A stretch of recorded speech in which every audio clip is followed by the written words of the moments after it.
betapa yang namanya sedekah itu dampaknya sangat luar biasa. Sampai-sampai ada penelitian, ini yang neliti ini ulama. Orang kan macam-macam nih ingin mendapatkan rezeki Mas Toto. Mas itu ya, Ustadz Yuda. Ada pintu sholat duha. Kemudian kalau baca surah apa namanya? Waqiah. Terus macam-macam lah. Tapi yang paling jos, top markotop itu adalah sedekah. Orang baca surah Waqiah, rajin sholat duha, tanpa diimbangi dengan sedekah, itu kelihatannya dampaknya sulit.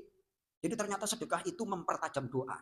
Sedekah mempertajam, kalau kita baca surah Waqiah, kan motivasi hawa nafsu kita. Tapi kalau sedekah, membunuh yang tadinya mau pelit, udah capek-capek nyari duit, suruh sedekah. Berat apa enggak Mas Soto?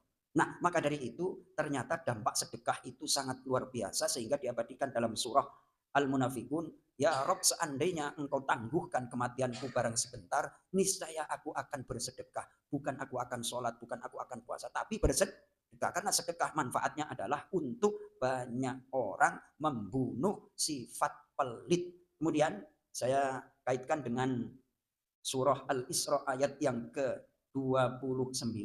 ولا تجعل يدك مغلولة إلى عنقك ولا تبسطها كل البسط فتقعد ملوما محسورا. Artinya, dan janganlah engkau jadikan tanganmu terbelenggu pada lehermu. Maksudnya pelit. Dan jangan pula engkau terlalu mengulurkannya, sangat boros. Nanti kamu menjadi tercela dan menyesal. Jadi sedekah itu dikaitkan dengan kondisi. Kata Hakim, sedekah yang paling baik itu mencakup 3 hal. 1, bermanfaat.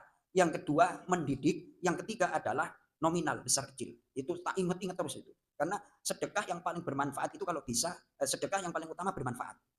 Kemudian kalau bisa mendidik. Jangan dikasih ikannya, kasih apa? Kailnya. Itu filosofinya. Kemudian yang ketiga adalah baru nominal, besar kecil. Jadi disesuaikan dengan kondisi. Nanti Buya akan punya tafsir Ibnu Katsir. Itu dulu ketika saya ngaji tafsir Ibnu Katsir di surah Al-Isra ayat 29 ada syair. Syairnya itu sampai saya hafal, bahasa Arab tentunya. Bunyinya adalah sebagai berikut. Wa man kana dza malin wa yabkhal bimalihi ala qaumihi yustaghna anhu wa yudhammu. Siapa yang punya harta terus dia pelit terhadap hartanya, pada gilirannya akan terhadap kaumnya pelit, yustaghna anhu, dia akan diabaikan, enggak dianggap. Ujung-ujungnya wa yudhammu, dia nanti akan dicela. Jadi orang kalau pelit itu di tempat manapun enggak cakep lah. Mudah-mudahan kita dianugerahi, dilapangkan rezekinya oleh Allah Subhanahu wa taala, bisa berbagi, bisa berinfak dimanapun dan kapanpun dalam keadaan lapang maupun sempit. Terima kasih. Assalamualaikum warahmatullahi wabarakatuh.